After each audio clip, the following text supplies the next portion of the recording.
नमस्कार। आज 6 अप्रैल 2026 दिन सोमवार है। MP25 लाइव न्यूज में आपका स्वागत है। आइए नजर डाल लेते हैं मध्य प्रदेश की बड़ी और जरूरी खबरों पर।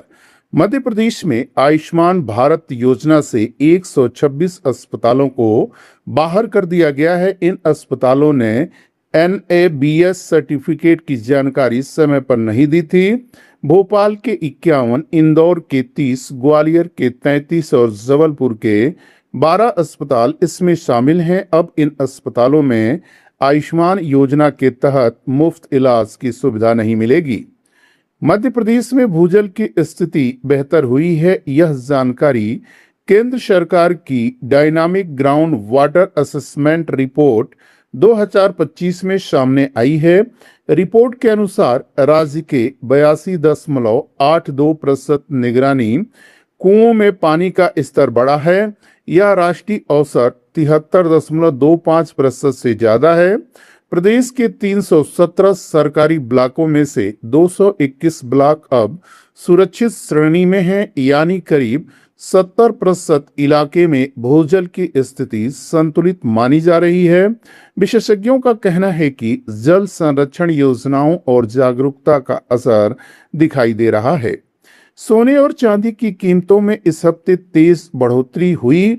बाजार में 10 ग्राम सोना 3,666 रुपये महंगा हो गया है। इसके बाद सोने की कीमत 1,47,000 रुपये प्रति 10 ग्राम पर पहुंच गई है। वहीं 1 किलो चांदी की कीमत 2,28,000 रुपये पर हो गई है। केंद्र सरकार ने सोने चांदी के गहनों के आयात नियम भी बदल दिए हैं। अब विदेश से ज्वेलरी मंगाने के लिए लाइसेंस लेना होगा। मध्य प्रदेश में नए LPG गैस कनेक्शन को लेकर परेशानी बढ़ गई है। गैस कंपनियों का पोर्टल बंद होने से नए कनेक्शन जारी नहीं हो पा रहे हैं। भोपाल और इंदौर जैसे शहरों में 14 किलो वाले सिलेंडर की कम मात्रा उपलब्ध हो पा रही है। खाद्य विभाग ने विकल्प के तौर पर 5 किलो वाले सिलेंडर देने की बात कही है। बुकिंग कंफर्म होने पर ग्राहकों को SMS भेजा जाएगा। इसके बाद सिलेंडर सीधे घर पहुंच जाएगा। मध्य प्रदेश में गेहूं खरीदी की तारीख बार बार बढ़ाए जाने से किसान नाराज हैं। सरकार अब तक 3 बार तारीख आगे बढ़ा चुकी है।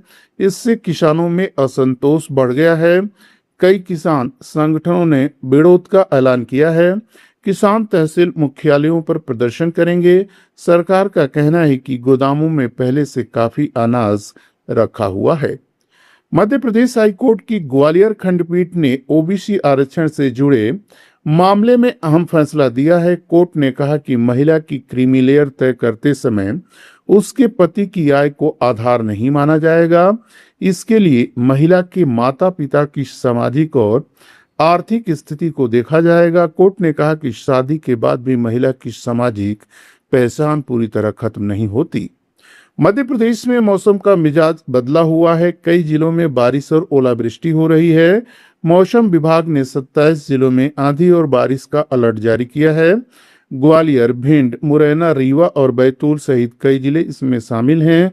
दोपहर के बाद तेज हवाएं चल रही हैं। हवाओं की रफ्तार 30 से 40 किलोमीटर प्रति घंटे तक पहुंच सकती है।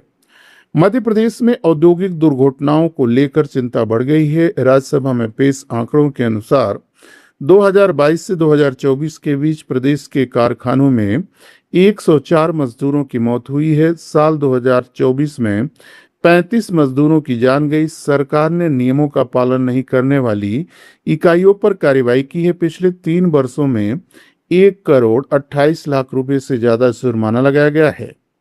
मध्य प्रदेश नर्सिंग होम एवं हॉस्पिटल एसोसिएशन के नए अध्यक्ष के रूप में डॉक्टर संजय गुप्ता का चयन किया गया है। एसोसिएशन की बैठक में यह फैसला लिया गया। उन्होंने कहा कि अस्पतालों में बेहतर व्यवस्था बनाने पर ध्यान दिया जाएगा। डॉक्टरों, स्टाफ और मरीजों के बीच बेहतर संवाद बनाने की कोशिश होगी। संस्कृति मंत्रालय की गुरु शिष्य परंपरा योजना को लेकर कलाकारों में नाराजगी है। कई संस्थानों को मिलने वाला अनुदान रोक दिया गया है। कलाकारों का कहना है कि 70% से ज्यादा आवेदन बिना कारण खारिज कर दिए गए। इसके विरोध में देश भर के कलाकार एकजुट हो रहे हैं। 7 अप्रैल को कलाकार दिल्ली पहुंचकर संस्कृति मंत्री से मुलाकात करेंगे।